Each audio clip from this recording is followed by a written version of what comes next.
तो चलिए अब देखते हैं विभिन्न प्रश्नावली कक्षा 9 बीजगणित की। ठीक है, पहला क्वेश्चन है कि √2 निम्नलिखित घात का एक बहुपद है। मतलब 4 विकल्प दिए गए हैं, चारों में से कोई एक विकल्प सही है, बाकी के 3 गलत हैं। तो हमें सही विकल्प इसमें से छांट कर लिखना है। √2 निम्नलिखित घात का एक बहुपद है। ये घात जब बहुपद होता है तो बहुपद में चर और अचर दो प्रकार के पद होते हैं, संख्याएं होती हैं। जैसे अगर हम लिखना चाहें 4x² + 5x + 9, ठीक है, तो जिसके साथ ये इंग्लिश के अक्षर लगे होते हैं इनको हम कहते हैं, क्या कहते हैं? चर पद। क्या कहते हैं? चर पद। ठीक है, ये क्या है? चर पद, चर पद। और इस वाले अंक को हम क्या कहेंगे? अचर पद। अचर पद। क्या कहेंगे? अचर पद। अचर पद। ठीक है, यहाँ पर हम देख रहे हैं कि पहला चर पद जो है इसके साथ में जो ये वाला अंक है इसको कहेंगे x² का गुणांक। क्या कहेंगे? x² का गुणांक। x² का गुणांक। और इस वाले अंक को क्या कहेंगे? x का गुणांक। क्या कहेंगे? x का गुणांक। क्यों? देखो, x² के गुणे में जो अंक है उसे कहेंगे x² का गुणांक। x² के गुणे में, x² के गुणे में जो अंक है उसे क्या कहेंगे? गुणांक। x² का गुणांक। और जो x के गुणे में है उसे क्या कहेंगे? x का गुणांक। हम अगर आपसे पूछें कि x का गुणांक बताओ तो आप कहोगे सर जी +5 है तो +5। अगर यहाँ माइनस होता तो आप बोलेंगे -5। अगर हम पूछे x² का गुणांक बताओ तो आप क्या बताओगे? 4। और अगर हम पूछे अचर पद इसमें क्या लिखा है तो आप क्या बताओगे? 9। अगर किसी भी, जैसे मान लीजिए x + 5 लिखा हुआ है, इसकी घात आपसे पूछी जाए, क्या पूछी जाए? घात। तो घात आप इसकी कितनी बताओगे? इसकी घात 1 बताओगे। क्यों? क्योंकि 1 यहाँ तो है ही है। ठीक है, लेकिन जो आपका क्वेश्चन दिया गया है, इस क्वेश्चन में लिखा गया है कि √2, क्या लिखा है? √2 किस घात का एक बहुपद है। तो इसमें घात जो है 0 है। घात कितनी है? 0 दी गई है। तो हम लिखेंगे घात बराबर 0, क्योंकि इसमें ABCD वाले मतलब चर पद है ही नहीं। इसमें तो अचर पद है, चर पद है ही नहीं। और जब चर पद नहीं है तो घात भी तो नहीं है। अगर हमें इसमें चर पद दिख जाता, मान लीजिए लिखा होता 4 + √2, नहीं x + √2, ठीक है, तो इसमें ये आपको चर पद मिल जाता। इसकी घात हम देखते 1 है तो 1 लिख देते। अगर यहाँ 4 लिखा होता तो 4 लिख देते, है नहीं? तो यहाँ पर जो है आपको चर पद नहीं दिख रहा है, इसलिए इसकी घात क्या होगी? 0। चर पद है ही नहीं। चलिए, पहला क्वेश्चन हो गया। अब दूसरा क्वेश्चन देखते हैं। ठीक है, तो इसका आपका विकल्प बी नंबर सही है। दूसरा क्वेश्चन देखिए क्या है। दूसरा क्वेश्चन है कि जब x बराबर -1 हो, x बराबर क्या हो? -1, तो बहुपद 5x - 4x² + 3 का मान कुल मिलाकर आपको दिया गया है x बराबर -1। ठीक है, तो बहुपद 5x -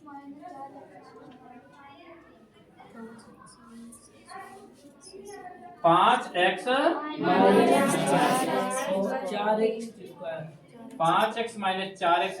+ 3 में x बराबर -1 रखने पर हम बहुपद में x बराबर -1 रखेंगे। हमें मान मालूम हो जाएगा कितना आएगा। तो देखिए क्या करेंगे, 5 गुणे x की जगह पे क्या लिखेंगे? x की जगह पे गुणे नहीं लिखेंगे। 5 और x के बीच में कोई चिन्ह नहीं तो गुणे है।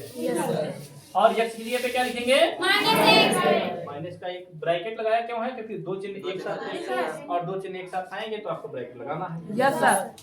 इसके बाद माइनस ये वाला 4, और उसके बाद फिर कौन सा चिन्ह लगाएंगे यहाँ पर? गुणे का। इसके बाद क्या लिखा है? x का मान क्या है? -1, और x का क्या लगा है? स्क्वायर करेंगे +3 कर देंगे। ठीक है नहीं? ठीक है। yes, sir. अब देखिए क्या करेंगे, इस प्लस की गुणा इस माइनस से होगी, क्या हो जाएगा? माइनस। 5 करना 5, फिर ये -4 गुणे -1 का वर्ग करना है आपको। क्या करना है? किसका वर्ग करना है? तो -1 का वर्ग का मतलब है -1 का स्क्वायर का मतलब है -1 गुणे माइनस का माइनस प्लस और ये क्या करना 1 -1 का वर्ग करेंगे तो प्लस का 1 आएगा। कितना आएगा? तो यहाँ पर करेंगे 1 और प्लस 3। इसमें कोई समस्या तो नहीं है? नहीं है। बराबर लगाएंगे। देखिए -5 और माइनस और प्लस -4 करना 4 प्लस 3 माइनस माइनस वाले जुड़ेंगे और चिन्ह माइनस रहेगा। तो 5 4 9 और प्लस 3 माइनस और प्लस अलग अलग चिन्ह है तो जुड़ेंगे ना? जुड़ेंगे कि घटेंगे? घटेंगे। क्योंकि विपरीत चिन्ह जो होते हैं विपरीत चिन्हों वाले अंक आपस में घटते हैं। और चिन्ह किसका रहता है? मूर्ख क्या किसका रहेगा? बड़ी संख्या का। तो बड़ी संख्या 9 है कि 3 है? 9 है। तो बड़ी संख्या जब 9 है तो हम बड़ी संख्या का चिन्ह लगाएंगे और 9 से 3 घटाएंगे, कितना बचेगा? 6। तो माइनस का 6 विकल्प नंबर ए आपका सही है। ठीक है? अब आप लोग नोट करिए।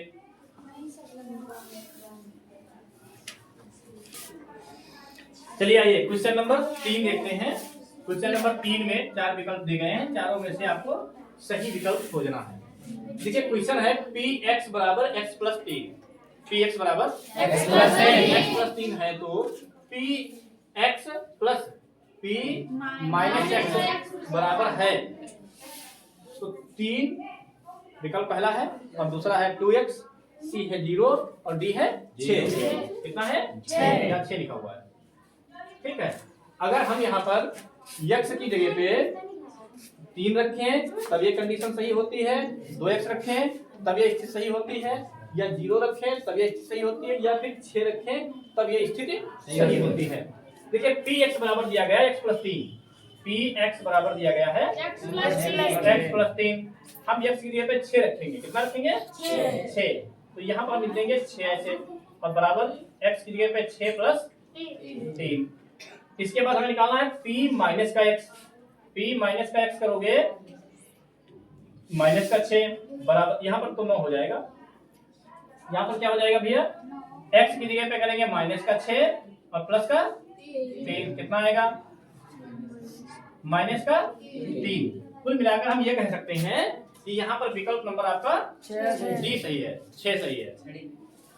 ठीक है, विकल्प आपका डी नंबर सही है। इसके बाद क्वेश्चन देखते हैं क्वेश्चन नंबर 4 कि बहुपद 2x स्क्वायर, क्या लिखा हुआ है? बहुपद 2x square plus 7x minus 4 के शून्यकों में से एक है। मतलब जब द्विघात समीकरण होता है तो इसमें शून्यक 2 होते हैं। कितने होते हैं? 2। द्विघात समीकरण में कितने शून्यक? 2। और त्रिघात में 3। पहली बात तो आप लोग द्विघात और त्रिघात नहीं जानते हैं क्या है नहीं?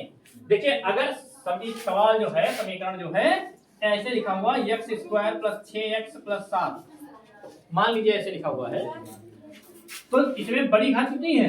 2। तो इसको क्या कहेंगे? द्विघात समीकरण। क्या कहेंगे? इसको जब आप हल करेंगे तो शून्य कितने आएंगे? 2।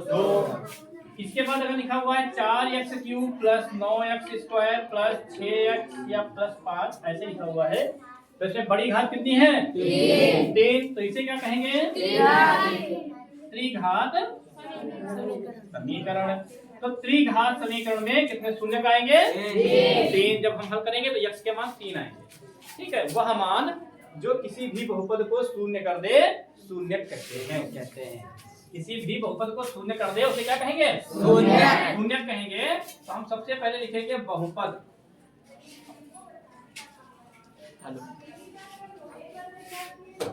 2x square plus 7x minus 4 बराबर मान लेंगे 0। ठीक है, क्योंकि हमें शून्य निकालना है। हम इनकी गुणा करवाते हैं अचर पद की और x स्क्वायर के गुणांक की। x स्क्वायर के गुणांक की और अचर पद की क्या करवाते हैं? गुणा। तो 2 चक्कू 8। अब आप लोगों को बताना है कि दो अंक ऐसे ढूंढिए, देखो यहाँ माइनस लगा है, इस माइनस का मतलब है घटा कर आपको इतना लाना है, 8 माइनस 1 घटा कर इतना लाना है ना। Yes sir. तो यहाँ पर आप गुणा करवाओ तो आए 8, दो अंकों की गुणा करवाओ तो कितना है 8 और बड़े अंक से छोटा अंक घटाओ तो कितना है 7। ऐसे दो अंक आपको ढूंढने हैं। 8 माइनस 1 ठीक, 8 गुणे 1 बराबर कितना होता है 8 और 8 में से 1 को घटा दें कितना आएगा 7। क्या आप समझ पाए इस बात को? Yes sir. बहुत अच्छी बात है। देखिए हम लिखेंगे 2x स्क्वायर प्लस 7 की जगह पे क्या लिखेंगे 8 माइनस 1 x माइनस 4 बराबर 0। आप लोगों के मन में विचार आ रहा है कि यहाँ पर 8 माइनस 1 ही क्यों लिखा गया, यहाँ पर सर जी ने 4 प्लस 3 क्यों नहीं लिखा? 4 प्लस 3 भी तो 7 होता है। क्योंकि यहाँ माइनस है और यहाँ अगर माइनस है तो दो अंक आपको ऐसे लिखने हैं कि बीच में माइनस ही लगा हो। तो 4 माइनस 3 करेंगे तो 7 आएगा नहीं, बीच में माइनस होना चाहिए ना, घटाने का होना चाहिए। तो आपके मन में आ रहा होगा कि 10 माइनस 3 अगर लिख देते तो भी तो यहाँ पर 7 आ जाता। भाई यहाँ पर 10 माइनस 3 अगर हम लिख दें तो आएगा कितना 7 ही तो आएगा। ऐसा क्यों नहीं लिखा? क्योंकि तब 10 माइनस 3 10 की 3 से गुणा करवाओगे 8 नहीं आएगा, है नहीं? इसलिए हमें ऐसे अंक लिखने हैं कि घटाने पर इतना है, घटाने पर इतना है और गुणा करने पर इन दोनों की गुणा के बराबर अर्थात 8 के बराबर है। समझ पाए हो? चलिए आगे इसको हल करते हैं। 2x स्क्वायर प्लस 8 की x से गुणा माइनस 1 की x से गुणा, 1 लिखो या ना लिखो, 1 लिखना चाहो आप लिख सकते हो, वैसे ना लिखो तभी कोई फर्क नहीं पड़ता है। माइनस 4 ऐसे लिखेंगे बराबर 0। इसमें इसमें कॉमन क्या मिलता है आप लोग बताइए? कॉमन क्या मिल रहा है 2x। क्यों 8 नहीं मिल रहा है? 8 क्यों नहीं मिल रहा? क्योंकि इसमें 2 है और उसमें 8 नहीं। कितना नहीं है? 8 है, इसमें 2 है। हाँ, इसमें देखो 8 का पहाड़ा लगेगा ही नहीं। Yes sir. 2 का ही लग सकता है Yes, sir. और इसमें भी लग जाएगा और x का इसमें भी लग जाएगा, x इसमें भी लग जाएगा। तो हम 2x लेंगे, कॉमन बचेगा क्या? 2 से 2 को काट देंगे, जब से x स्क्वायर को काटेंगे क्या बचेगा x प्लस 2 से भाग करेंगे 8 को कितना आएगा 2 चक्कू 8 और x से x तो कट ही जाएगा। माइनस यहाँ पर आप देखिए इसमें कॉमन हमें क्या मिल रहा है आप लोग बताइए? जब हमने बताया पहले भी जब कुछ ना कॉमन मिले तो कितना मिलता है 1 मिलता है, तो 1 कॉमन लेंगे, ले लिया। अब इसमें जब 1 कॉमन ले लिया तो यहाँ पर ये x बचेगा और ये माइनस कॉमन लेने की वजह से ये माइनस क्या हो जाएगा प्लस हो जाएगा। हमने कई बार प्लस हो जाएगा और ये 4 तो ऐसे बन जाएगा बराबर 0। हमने कई बार बताया है कि जब ब्रैकेट के बाहर आप माइनस कॉमन लेंगे तो सारे चिन्ह क्या हो जाएंगे उल्टा हो जाएगा और जब माइनस से गुणा करवाएंगे तब भी सारे चिन्ह उल्टा हो जाएंगे। प्लस से कोई फर्क नहीं पड़ेगा। अब क्या देखो इसमें पूरे में कॉमन क्या मिल रहा है x plus 4। x plus 4 common ले लिया, इसको ये कट जाएगा, x प्लस 4 से x प्लस 4 क्या बचेगा और ये x प्लस 4 से x प्लस 4 कटेगा क्या बचेगा बराबर 0। इस विधि से हम सभी दोनों शून्य निकाल लेंगे। ठीक है, तो ये पहले ब्रैकेट के बराबर हम 0 लेंगे, x प्लस 4 बराबर 0 लेने पर, ठीक है, लेने पर तो x बराबर क्या हो जाएगा माइनस का 4। ठीक है नहीं? ठीक है। उसके बाद 2x माइनस 1 बराबर 0 लेने पर तो 2x बराबर क्या हो जाएगा 1 प्लस का और ये 2 जाएगा तो बटे में चला जाएगा भैया 1/2। तो आपका 1 शून्य तो ये आ गया माइनस का 4 जो कि विकल्प में नहीं दिया गया है और दूसरा शून्य कितना आया 1/2 जो कि ये विकल्प नंबर बी में दिया गया है। ठीक है नहीं? ठीक है। तो इस तरह से हमने दोनों शून्य ज्ञात कर लिए। कितने शून्य? द्विघात समीकरण में 2 शून्य होते हैं, दोनों शून्य हमने ज्ञात कर लिए। इसके अलावा एक दूसरी विधि भी है जिसमें आपको गुणनखंड नहीं करने पड़ेंगे, दूसरी विधि से भी हम चेक कर सकते हैं, लेकिन सबसे बेहतर यही विधि है, इसलिए आप इसी विधि से लगाओ। ठीक है? चलिए अगला क्वेश्चन देखते हैं भैया। चलिए क्वेश्चन नंबर 5 देखते हैं। 72x square minus 145x plus 72 के क्या करने हैं, गुणनखंड करने हैं। ठीक है। और ये विकल्प दिए गए हैं चारों विकल्पों में से कोई एक विकल्प सही है, उसको ढूंढ के हमें लिखना है। तो 72x² माइनस 145x प्लस 72, इसके जब गुणनखंड करेंगे तो सबसे पहले हमें x² के गुणांक और अचर पद की गुणा करनी पड़ेगी। Yes sir. ठीक है, तब तो फैक्टर कर सकते हैं, Yes, sir. या फिर अलग अलग फैक्टर निकाल लें, अलग अलग फैक्टर भी कर सकते हैं। तो हम क्या करेंगे, 72 को 72 से क्या करवाएंगे, गुणा। 2 दूनी 4, 2 सती 14, 7 दूनी 14, 7 सती 49 1 50 4 4, ये तो 4 ही रहेगा, 4 4 8 8 1 1 5। इसके हमें पहले गुणनखंड गुणनखंड करेंगे, उसके बाद हम जो है जोड़ने पर कितना लाएंगे 145, क्योंकि यहाँ पर क्या है प्लस, और जब यहाँ प्लस होता है तो जोड़ कर कितना लाया जाता है, और जब यहाँ माइनस होता है तो लाया जाता है। तो हम सबसे पहले 5184 के क्या करेंगे गुणनखंड, 5184। देखिए 2 का पहाड़ा लगाएंगे, 2 दूनी 4 बचेगा 1 हो जाएगा 11, 2 पंचे 10 बचेगा 1 हो जाएगा कितना 18, 2 दूनी 4, फिर से 2 का पहाड़ा लगाएंगे, 2 एक करना 2 दूनी 2 नवा 2 छंग, फिर से 2 का पहाड़ा लगाएंगे, 2 छंग 2 चक्कू 2 अठी, फिर से 2 का पहाड़ा लगाएंगे, 2 तिया 2 दूनी 2 चक्कू, फिर से 2 का पहाड़ा लगाएंगे, 2 एक करना 2 छंग 2 दूनी, फिर से 2 का लगाएंगे, 2 अठी 2 एक करना, फिर से 3 का पहाड़ा लगा, नहीं अब तो 3 का लगाएंगे, क्योंकि क्या आ गया अब संख्या विषम आ गई। अभी तो सम थी, सम कौन सी संख्याएं होती है जिनमें इकाई के स्थान पर 0 2 4 6 8, इनमें से कोई भी अंक इकाई के स्थान पर दिख जाए वह सभी संख्याएं सम होती हैं। ठीक है, और बाकी विषम होती हैं। तो 3 दूनी बचेगा 2, 3 सते 3 नवा और 3 तिया 3 करना 3, ये हो गए इसके अभाज्य गुणनखंड। इनको हम और ज्यादा भाज्य नहीं कर सकते हैं। तो अब हमें बनाना है 145 जोड़ कर लाना है। तो 2 दूनी 4, 4 दूनी 8, 8 दूनी 16, 16 दूना 32, 32 दूना 64, और लाना कितना है 145। तो देखिए 2 दूनी 4 दूनी 8 दूनी 16 दूना 32 दूना 64 हो गया, और 3 तिया 9 तिया 27 तिया 81 हो गया। अगर इनकी गुणा करवाएंगे तो 5184 आएगा, और अगर इनको जोड़ेंगे तो कितना आएगा 145 आएगा। ठीक है नहीं, ठीक है। तो यहाँ पर हम 64 और 81 लिख सकते हैं 145 की जगह पे। 72x² minus 81 plus 64 x plus 72x² minus 81 की x से गुणा। हमने कहा था ब्रैकेट के बाहर जब माइनस होगा तो ब्रैकेट के अंदर के चिन्ह उल्टा अवश्य होंगे। तो ये प्लस है तो क्या हो जाएगा माइनस 64x प्लस 72 हो जाएगा। इसके बाद क्या करेंगे, हमें कॉमन लेना है इसमें और इसमें। आप लोग बताइए अधिकतम मैक्सिमम कितना कॉमन मिल सकता है बड़े से बड़ा, कितना 9x। तो देखिए 9 हम कॉमन लेंगे और साथ में x भी कॉमन लेंगे, तो 9 8 72, और x से x कटेगा तो x तो बच ही जाएगा।